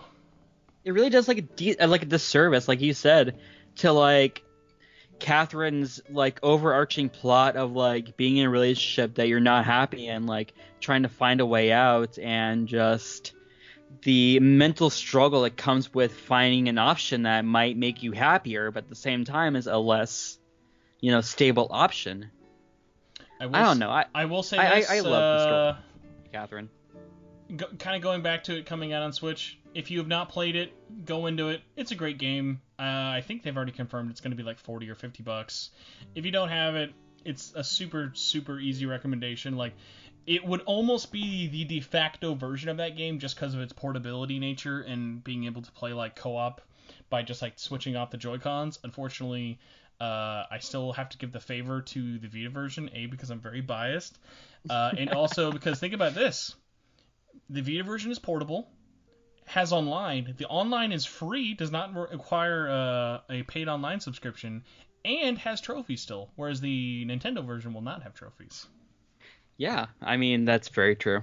Also, I don't normally advocate this, but Hagane over at the Velvet Network did bring this to my attention that the fan community has been working on basically making Catherine for Vita fully in English. A couple of months back, they had a version of it with English text based off like Catherine Classic and moving over some stuff from, but they can't really like bring over. Well, they couldn't up until recently bring over the PS4 assets, and now the game is fully playable in English text and English audio. For the Vita version, if you are into the homebrew community at all. That's actually really cool. AKA, thanks for not releasing that game that's done, Atlas. Again, going back to, don't fucking ask fans to do shit that you should have done yourself. Like, going back to, like, how weird Atlas is, like, can we all just talk about the time that Atlas didn't bring over a port of Persona 2 Eternal Punishment because of, circumstances? I can't remember what it was, but it was some vague bullshit like that. I'm gonna pull up the actual quote while I tell you what the real reason was. Yes, thank you. So the real reason Eternal Punishment's remake never actually got brought over to America was because of how poorly PSP sales had been on the oncoming months.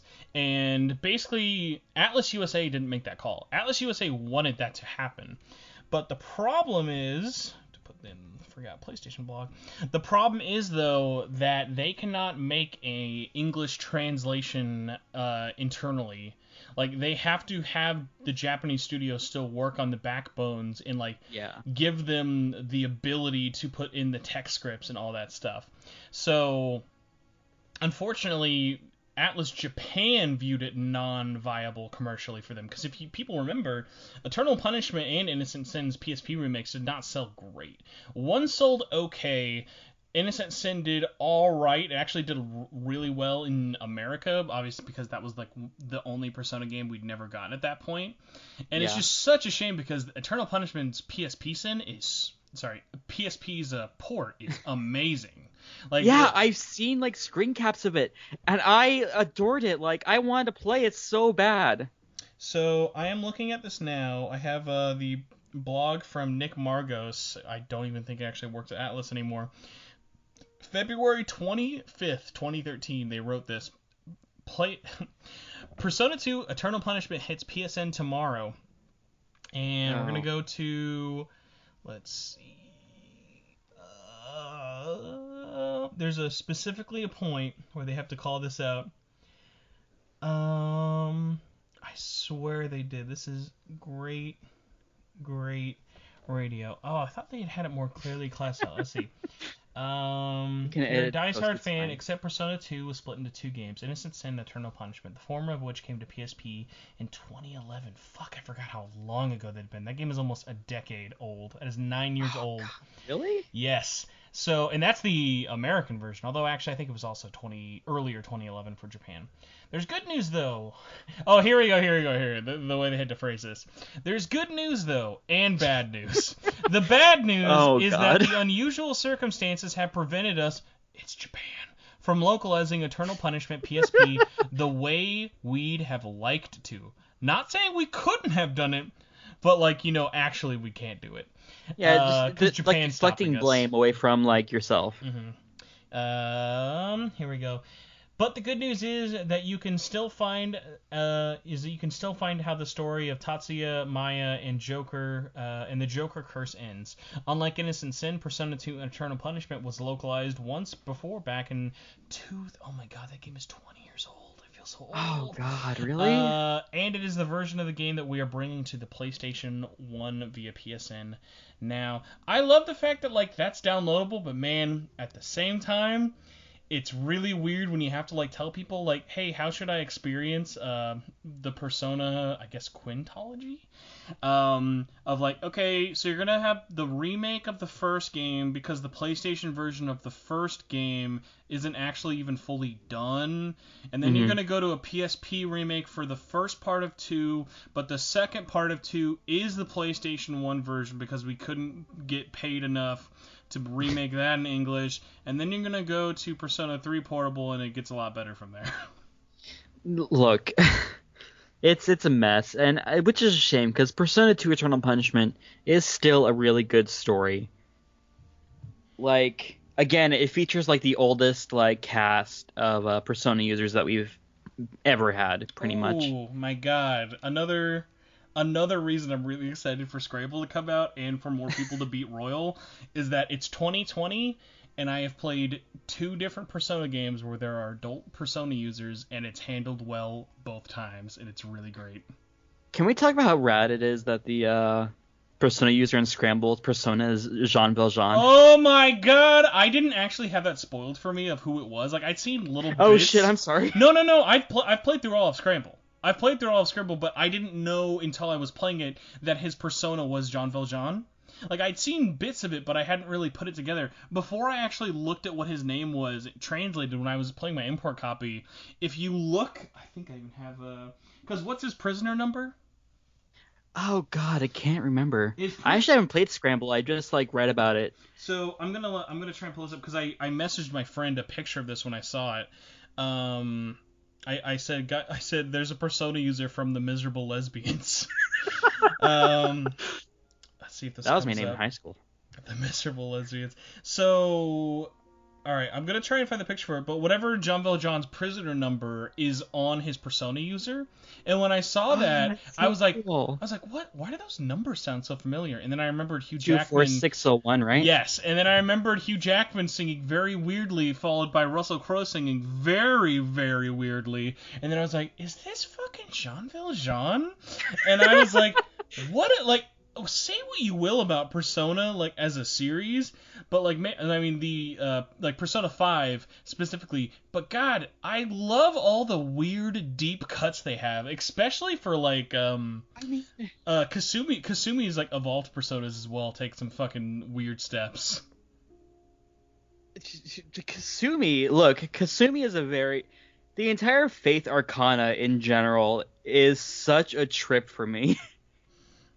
I'm very glad though that you reminded me of that, because yeah, that's I would not count that as like a spoiler, like it's gonna take anyone's like opinion out of it, but like it's so great because especially because people don't know the story of Zenkichi, because no one has fucking even announced Persona 5 Scramble yet. Thanks.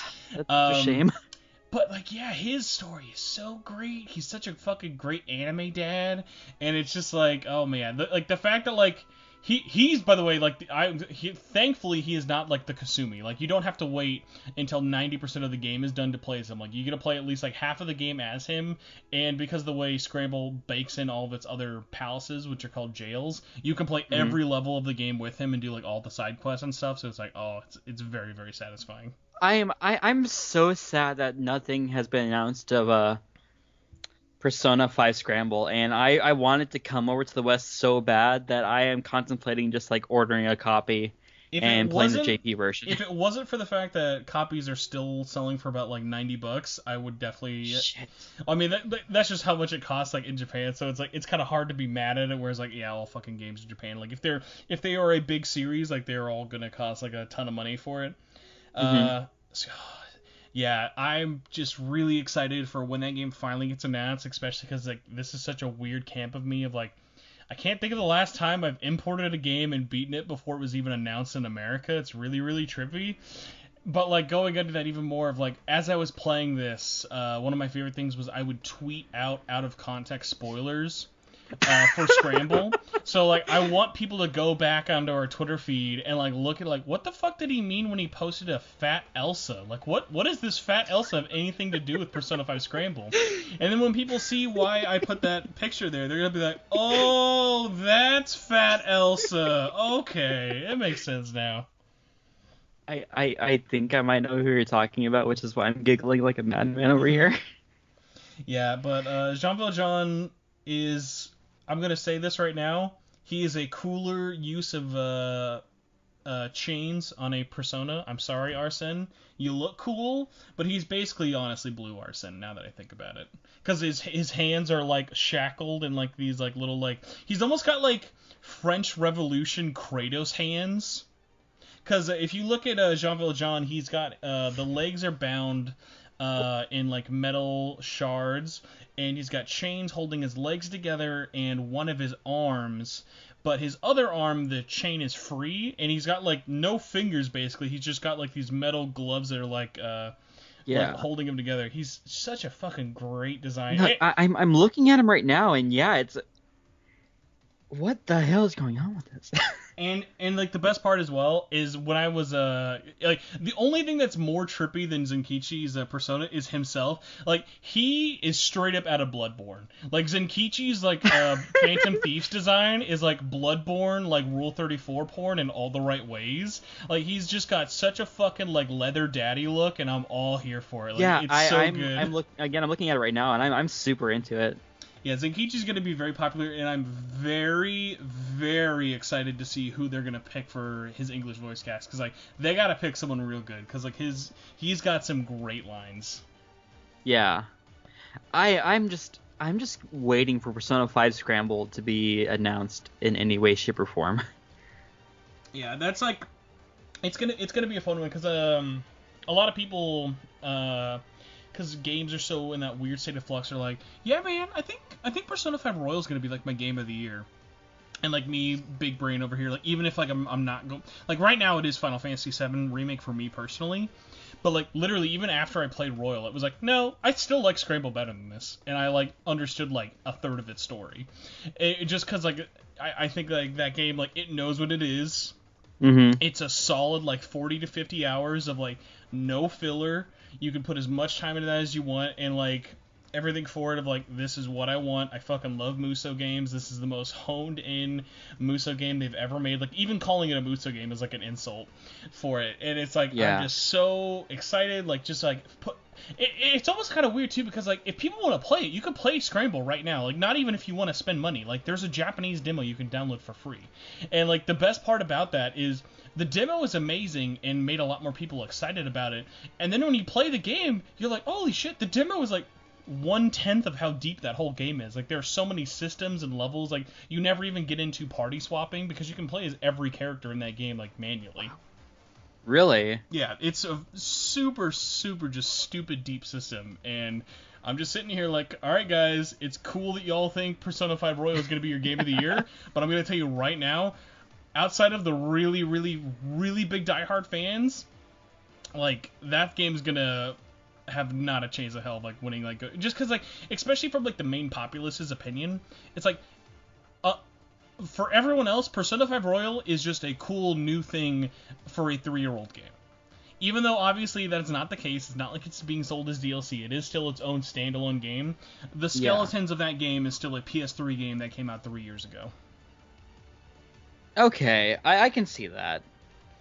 But yes, please, Atlas, just announce Scramble. Like, you know what's funny? Like, I would love to know what you think. What the fuck is the reception gonna be when that game gets announced? Because you know there's no trailer they could do that would make the wait worth it. So whatever happens is when that game gets announced, it's gonna be like, no, really? This game? I've never heard of this! Be like, wow, check in for the new exciting entry in the Persona series. Meanwhile, the fans who've been following this game forever be like, finally! Oh my god. It's yeah. Yeah, the whole thing is gonna be such a delightful, smug mess when that finally gets announced. I want to kind of start getting us all wrapped up here, but I do want to end on a few other little questions about your game, because I am just a big fucking weirdo, apparently. So for you, I don't know how much you've kind of done this in terms of, like, laid everything out, in terms of, like, before you've really started getting into it. Do you have a scope? Like, are you kind of like, here's how big I want this game to be? Or are you just kind of seeing how big you really want it to get before you kind of cut it off? Well, the scope of the game, I have this issue that it seems like a lot of creative people have, is that I set my, like, views for the stars. And I'm just like, I want this game to be as big as I can possibly make it. And lately I've been trying to scale it back to be something more, I don't know, like realistic. Like, my Demon Compendium was, I believe the last time I counted was 570. I'm trying to remember, like, for those, like, mid-90s SMT games, like how big were, like, the compendiums of, like Devil Summoner and stuff like that? I don't know. I think like 300 something. Yeah, because I feel like they never really cracked 500 until like PS2. I know that there was a Demi Kids game that came out that had over 600 not personas. God, what's wrong with me? Boy, sorry, don't crucify me. That would be great. It's like Demi Kids reboot, but it's like Demi Personas. I mean, it's whatever. There was a Demi Kids game that had like 600 demons, but you know that Demi Kids is like as simplistic as it can possibly be. Mm-hmm. Even though LaRue is rolling over as we speak. How is it insulting or is it endearing, do you think, to, like, if someone, like, came up to, let's say LaRue, #1 Demi Kids fan, and said, is Yokai Watch just a modern day Demi Kids? Oh my god, you're right. I'm going to text that to him right now, and hopefully we can get a reply by the end of the show, but please continue on to your point about scale. Scale, yeah, no, at the moment, I don't know if this is going to stay how it is, but I have like 4 separate endings planned. Okay. Yeah, 5 if you count like the fucking fuck you white ending. So how are you coming at this from storytelling? Are you planning on having like be very text heavy? Are you doing all the writing yourself? Right now I have sort of like a Discord chat for me spitballing ideas for like scenery and plot, and I feel like as soon as I get to like actual story writing and actual dialogue, I'm going to probably post in that chat and get people's feedback. Because one of my main weaknesses is actually as a writer, so I feel like when that part of the story... Are the upstairs neighbors really just having their dog bark? The dog. Anyway, the dog is them telling us that we need to wrap it up, but that's okay. We can ignore the dog. But yeah, I'm not the strongest story writer out there, but I feel like whenever that will come, like whenever that will start to actually be an issue, I will need to like hire like somebody who is actually a writer, actually knows what they're doing, to like look over what I've done and be like, okay, this is weird, this is weird, this is weird, fix it. And it is it's as for text heavy, I would like it not to be text heavy, but it's kind of too early to tell at this point. And I have one more kind of serious question, and then a little bit of a weirder, like, game fan perspective. Musically, are you coming at this, are you just kind of ripping using older tracks at the moment? Are you thinking of trying to get an original score? Like, what are you thinking for musics? I would love nothing more than to get original music, because this is another question I had, or another, not question, but like another thing I had kind of floating around in my Discord group, that I kind of wanted Law, like the Law theme, to be less like sort of inviting, like, you know, the SMT2, like, ooh, has like a little bit of an airy mystery. Like I want a sinister sounding Law theme. Okay. Because a lot of the Law representatives are actually there's a faction of the Law side that is composed of fallen angels who are trying to become heralds again. Oh, I did say there was going to be only one more serious question, but I actually do have an actual one more serious one before my dumb question. Have you thought of a setting yet? A setting? Yeah, I'm kind of looking at a larger scale right now. Like, instead of just being Tokyo, it's going to be Tokyo as well as a few other places in Japan. Like, let me look up the name of this place super fast, because for some reason I can't think of that. Shingo, Japan, which is the location of the tomb of Jesus Christ. Like, Japan has their own like little tomb of like Christ in there that I kind of want to have be a major setting for like the Law faction. Okay.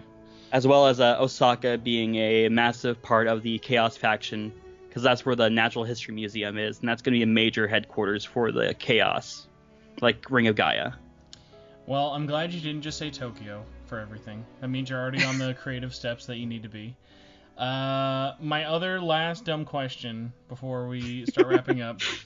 How possible have you thought into, at least the skeleton of the game where you have it so far, of just having a randomizer for making complete randomized runs and stuff? Or, like, are you thinking of having everything be scripted?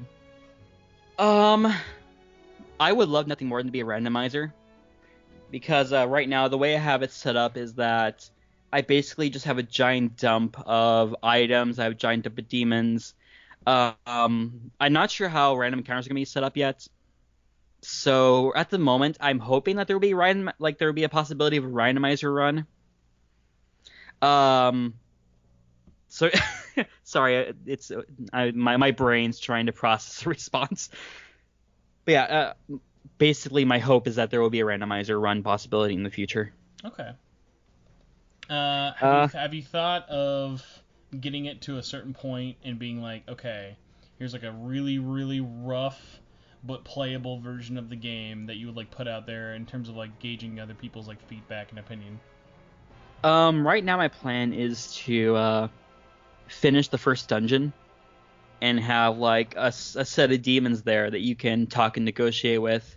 Maybe have like a super boss for like the end of the demo. Oh, and this sort of put that out. This is an interesting kind of thing that goes back to Royal. I'd be curious to pick your brain on.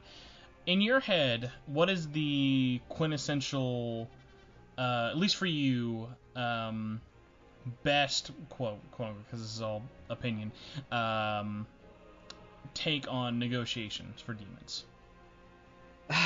Negotiations, the way I kind of have it in my game is that the negotiations are set up to it's kind of like how they work in Royals, where each demon has a set personality, and it's not extremely difficult to find out how to negotiate with a demon. You just kind of do some trial and error. But there's one thing I hate most about negotiations in SMT games, It's completely randomized responses. Yes, exactly. That was one of my things. I was so amazed that like there are people out there who like think, oh, Royals negotiations make it too easy. It's not fun. It was like, no, what part of random is fun? Like like that one out of like to make it go from 1 out of every 10 times you get it right just makes it frustrating and turns people off from wanting to negotiate. Whereas Royal at least makes it like, hey, you have over a 50-50 chance most times, even your first go, that you're gonna get it. Yeah. No, my least favorite part about playing the older SMT games is trying to get a decent roster of demons so you don't get your ass handed to you. And having every time you try to negotiate with the demon, it's a solid, like, 80% chance you fail, 20% chance they might take your Maka and run. And maybe, like, a 0.001% chance they'll actually join you. Yeah, and it's really hard to, like, strike that fun balance that, like, everyone can kind of get behind as like, hey, this is a good mechanic that's still challenging and interesting to you as the player, but isn't like so fucking infuriating and like almost like it's like gatekeeping really. Like some of those older negotiation systems just are really not friendly. Yeah, to maybe add one more thing before we try to draw this to an end, I'm sorry, is there's a lot of things about my game that I want to I had to make a really hard choice of deciding whether or not I want to keep in or make more streamlined. But at the same time, like fusion accidents. I haven't decided if I want fusion accidents in the game yet, even though like they are an element in most SMT games. But they are usually really frustrating because they're so RNG based. It's really funny not to keep bringing this back to Royal. Have you had anyone explain or complain to you about fusion alarms yet? I saw them happen. So like, I don't think I've ever seen. I don't know how. Like, I mean, I know it's not a negative opinion for it. I don't know. I don't like that they made accidents so common. Because like it wasn't impossible for you to play through an entire game and never see a fusion accident. Like they're supposed to be pretty RNG and rare. But like the fact that like now with fusion alarms, it's like, hey, if you fuse twice, you're gonna get an alarm. Sorry, not an alarm. You're gonna get a accident. And it's like, because it also sucks of like there's that chance that if you get an accident, it could be really really beneficial to you. But if you get it during alarms, which are very common, they usually suck, and you're just going to get a bunch of buffs, or not even buffs all the time. You're gonna get like debuffs for everyone. I don't know, it kind of just it's frustrating. I know whenever the last fusion alarm happened, we were trying to fuse a Tamlin, and there was an error, and I believe it just defaulted to like, oh god, what was it? It was something super low level, and we were both just frustrated. I had a weird situation on my first fusion accident was for a DLC persona, which I've actually never seen happen before. I got a Orpheus, I think it was a female Orpheus, and I was like, oh, that's really cool. And then it was all her skills are just utter trash, and I was like, I'm just gonna reload the save. Like, I already don't want to have a DLC persona, but it was just like, nah, I don't like any of this. This is all bad. Oh, so you're not really into DLC personas? I described it recently in a chat with someone of DLC personas. I feel like, especially in your first run, just there's no fun to really get out of it unless like you're at like let's say you want to beat the Reaper just to get the trophy. Like yeah, cheese it. Who cares? That doesn't matter. Like there's no part of the Reaper fight that's like fuck yeah man, this is a great back and forth. It's like no, you just got to be really fucking strong. No. Again, whenever I go with super bosses, I want to make it, actually decent. Yeah, and I unfortunately, I think that's one of the things that like Atlas has like as a developer, like a kind of a harder time getting a right balance of. I'll say this also, I think actually I've not heard a lot of people talking about it, but the super bosses in Royal are thankfully not just damage sponge the boss. Mm-hmm. I want to get your opinion super fast. Yeah. Sorry to cut you off there. No, you're good. Going back to mainline, what do you feel about the super bosses in Apocalypse being DLC paid only? I guess also in 4. I think because in 4 they were very none of them really like called out to me as like, oh, this is really cool and interesting, I think. Plus the Archangel designs were garbage. Yeah, I've always kind of been like I don't know if this is actually true. I feel like I always hear most people be like, whether you like SMT more than Persona or vice versa. I feel like it's almost kind of always like generally appeared upon like, yeah, Persona does the Archangels better for whatever reason. I don't know like how they do it, but I think it's because they stick with their like classic or like design and stuff. Yeah, I don't know. Like the Archangel designs in 4 are just not that good. Okay, Michael's was good. All the other ones were garbage though. But no, going back into how I feel about it, I think the fact that they were sold a la carte, it was very, I think, fan servicey, but in a way that we'd never seen before, especially for SMT. Like, if, like, Yeah. holy shit, we can play like as like all these 4 characters against like this boss. Like, we've always like wanted to see a crossover like that, and we're like probably never going to see anything like that anytime soon. Like, it goes back to like say with like DDS, like. Unlocking the Demi-Fiend fight and even doing it is like so incredibly hard, but like man, those moments are so awesome. And even though like that wasn't DLC, like those moments feel really, really earned. I think making them DLC, unfortunately, like it just makes them feel a whole lot less special. Like going when the challenge battles stuff got brought out, like hey, P3 and P4 Hero are super bosses, but they're DLC only. And my argument to people who'd be like, oh, well, whatever, just buy it, and if you don't want to, don't do it. It's like, yeah, but, like, imagine if Demi-Fiend and DDS was DLC then. Would half of as many people actually bought it to experience it? It'd be like, yeah, it's like, it's a great fight, but...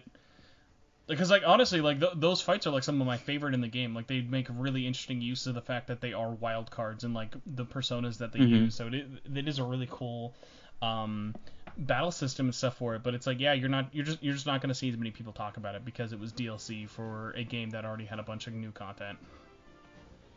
So I think whether I like it or not doesn't always... I don't think it matters as much. Whereas, like, 4, I didn't care really about the bosses, but...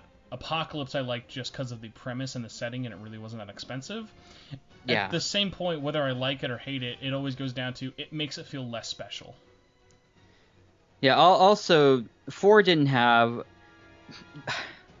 There's a thing about the remake of Strange Journey Redux I didn't like, and I know you said you want to get going, but I really want to talk about this super fast. No, I love this. Throw it on me, because I love talking about...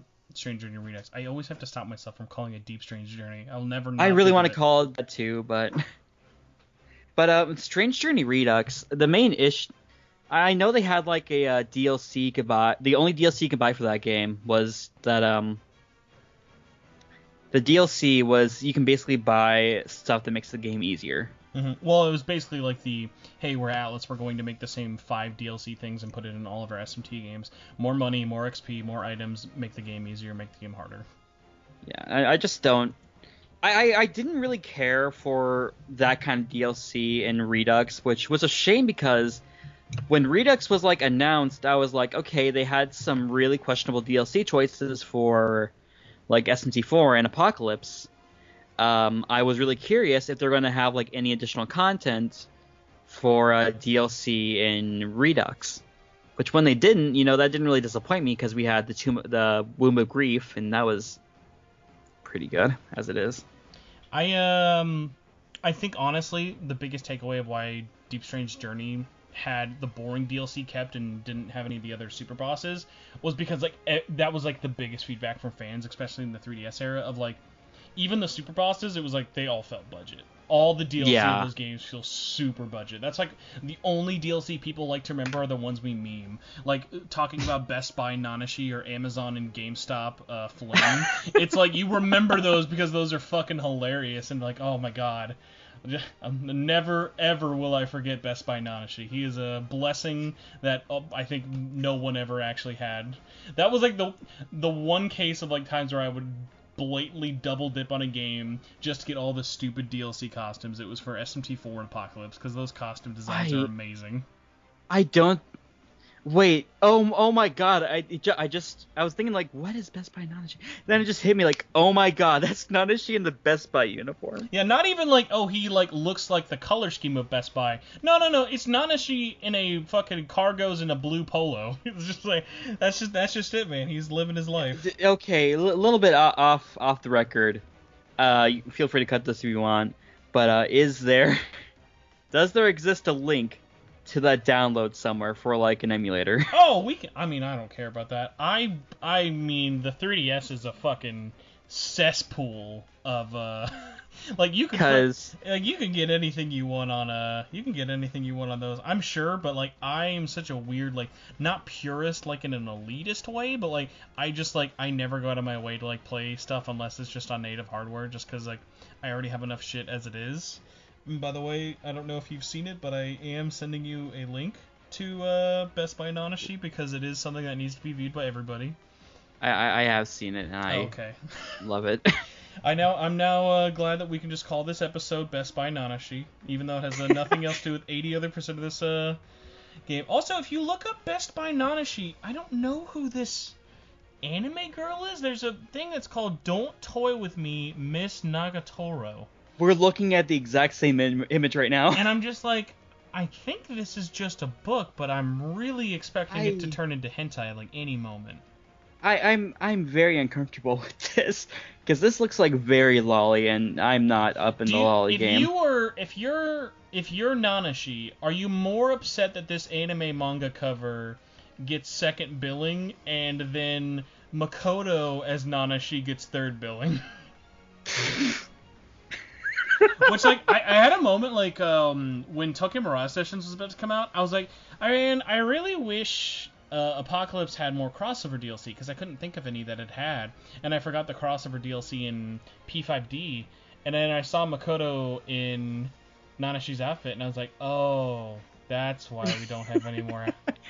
And, like, I love Makoto, but, like, I get it, like, in terms of all the characters they could have put in Nanashi's outfit, but, like, with no other context, like, he doesn't have his sword, he doesn't have his gun, he doesn't have, like, anything else, he doesn't have fucking Dagda behind him. It's just kind of like, oh. But really, would Persona 5 dancing... Sorry, would Persona 5 dancing really be as good... Okay, never mind. It would be better if, like, while you're dancing, you just heard a very distant... Kid! That would. From, like, Dogma. Oh my god. Well, now I just want Persona.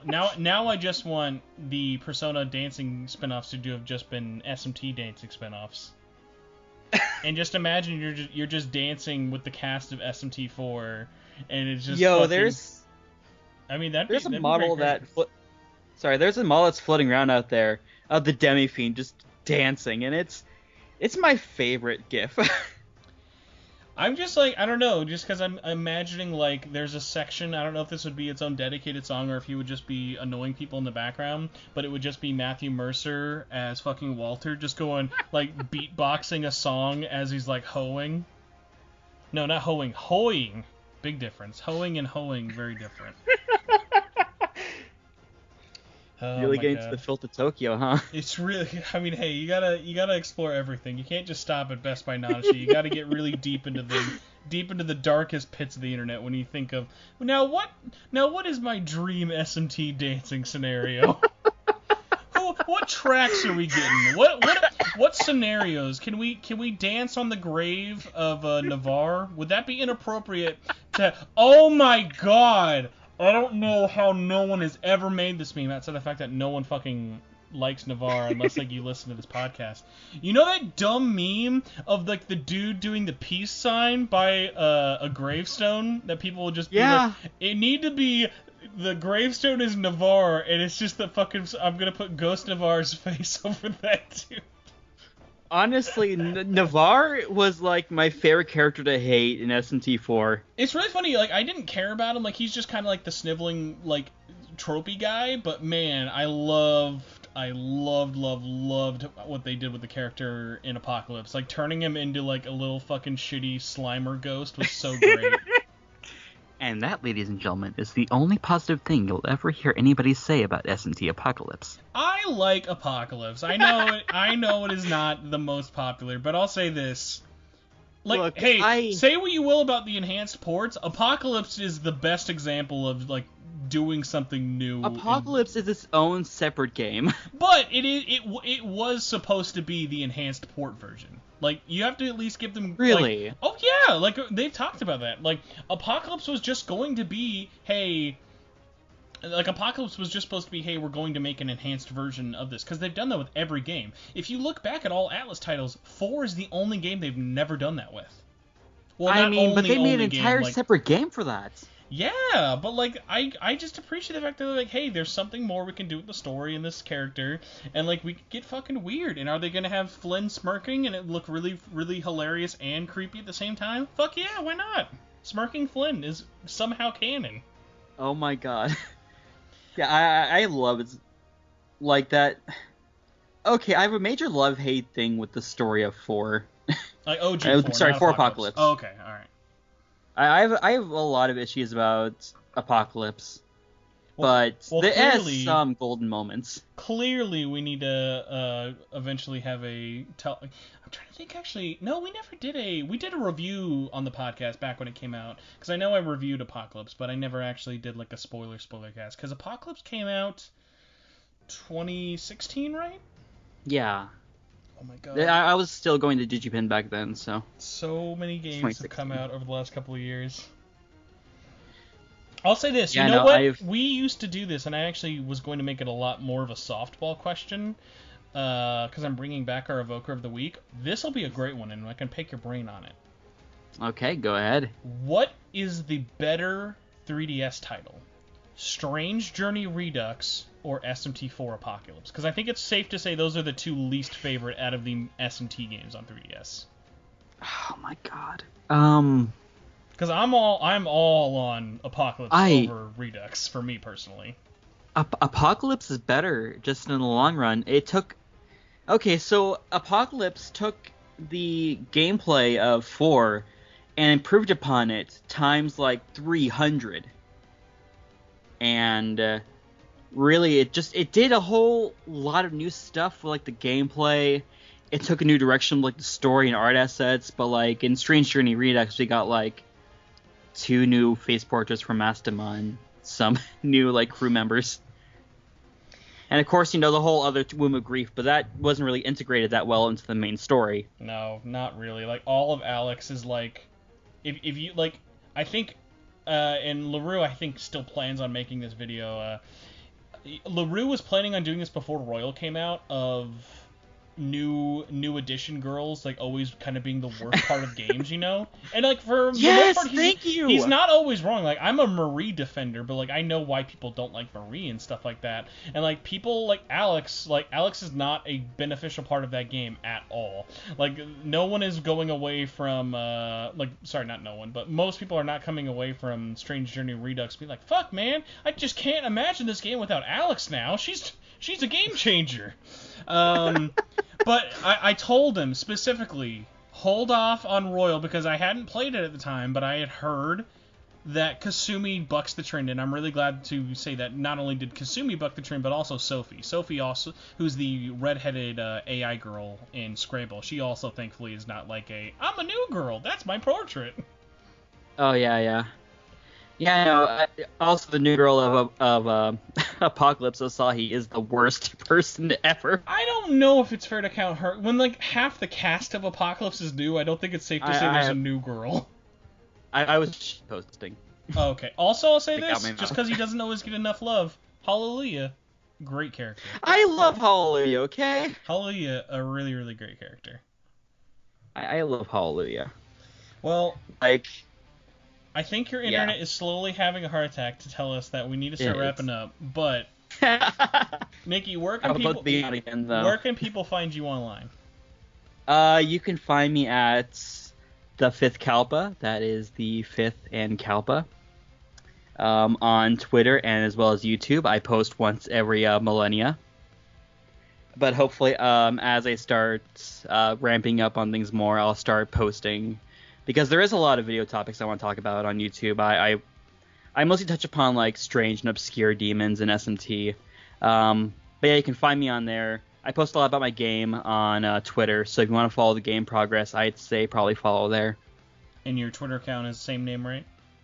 It's the same name. It's just at the Fifth Kalpa. All right. And also that's Kalpa as the Nocturne spelling, so Kalpa. I love that, like, that's how like SMT fans like it's like, oh, it's the Nocturne spelling, so everybody knows. Let me show you the Lucifer call. Oh my god, I don't know what this says about what I was doing with my life before this podcast started. I was playing Fortnite, and the topic came up of, imagine if Nocturne, because obviously in Europe it was called Lucifer's Call.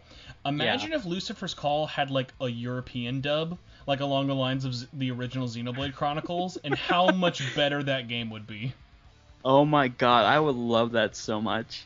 I don't know why, just immediately in my head, like, my first thought is just, like, Demi Fiend, but, like, when he opens his mouth, it's Xenoblade Chronicles Shulk just going, no! All right, well, thank you for having me on. It's been a wonderful time. Yeah. Like, I've had a lot of fun. Yeah, I'm really glad we had you on. I'm glad we could, I could bring you down to the depths of society and have to get you back on Skype. I know that everybody loves using Skype in the year 2020 of our Lord and Savior. But to everyone else listening, if you would like, you can also follow us. We are at SMT Network on Twitter. You can follow me personally. I'm at Torchwood4SP. You can join our Facebook group by going to facebook.com/groups/SMT Network. A little bit of a weird highlight, but someone posted a cosplay they did of Nimisa from Soul Hackers and fucking absolutely killed it. Just because it's 2020, and how often are you going to see Soul Hackers cosplay? Besides that, you can also subscribe to my YouTube channel, where you can watch the show in audio form or just see other little weird things. Right now, if you want to find us on YouTube, you can just search my name, which is Spencer Presley, or Shin Megami Tensei Network. I am holding a Twitter giveaway as well as a YouTube giveaway for the apparently very coveted fucking Persona 5 Royal Pen that GameStop gave away. You can enter both ways like that. Twitter is like into the almost 1,000 entries at this point, and I think YouTube is like maybe 70 or 50, so they are all pretty easy. You basically just gotta like follow and comment on each of the posts and subscribe and comment on the video for both if you'd like to win. I will say this, as soon as everyone gets very sad when I pick the winner and it's not them, I will announce the winner and show a picture of how big the actual pin is. It is hilariously tiny. It's like the size of my thumbnail. Oh, that's tragic. But hey, it's merch, and it's free merch. Yeah, in these trying times, people need free merch, apparently. Well, I'll say this. If you want to see some cursed merch, everyone should look up the Persona 5 Fig Pins. And if anyone's wondering what Fig Pins are, they are the Funko Pops of pins, and I hate them. Looking this up right now. Yeah, there's an exclusive Persona 5 Fig Pins, I think. Because I think LaRue had shown me some of them. I don't hate them that much. I hate the idea of, like... They remind me of, like, old Adult Swim, like, cartoon style. I guess, but, like... Stuff. They're like the size of your hand. Like, you're not supposed to wear these. They're giant. I mean, I could see someone putting this on their Eats a bag, like at a con. And I mean, I get it, because obviously if you have like heavily detailed characters, like if anyone has ever looked at anything that's not the officially licensed and made by Disney and Square Enix Kingdom Hearts pens, any other time a Kingdom Hearts character has been tried to squeeze into a fan pen, their face looks like a melted pizza sauce. I just need to squeeze this in real fast. Whenever we pre-ordered Soul Calibur 6, I believe. It's one of the more recent Soul Caliburs. Yeah, you got Ivy Fig Pin? Got the Ivy Fig Pin, and it's super tiny, and it's really great. So, I actually just got that as well as a whole bunch of other stuff, because when I was going around e-begging at GameStops, they were like, we got this other shit, you want this? So I got like 2 random Ivy pins as well. So thankfully... Oh shit, I didn't know you could do that. Oh yeah, because by the time, like, if people don't pick up their pre-order stuff, they just have a drawer that is full of, like, old pre-order crap. So I got, like, a bunch of Shenmue mirrors. I have, like, 15 Goku Fig pins from when that Kakarot game came out. Yeah, so you'll be surprised what you can find, but obviously you can't really go into GameStops now and ask them. Yeah, of course. Since nothing's open anymore. Once the apocalypse is over and everything opens back up. Yes, but Nikki, thank you again for coming on. It was a total blast to half talk about your game and half talk about how fucked SMT5 is going to be on Unreal Engine. But hey, if that gets us one step closer to having SMT and Fortnite, because they're both made by Unreal Engine developers, I'm all for it. Why not? Yeah, absolutely. Feel free to have me on anytime. It's been a blast. Thank you guys so much for listening to the show, and I guess before we say goodbye, I will let Nikki, you can pick the final words for goodbye. No pressure. Good night out there, be careful, or some demon might come and take your soul.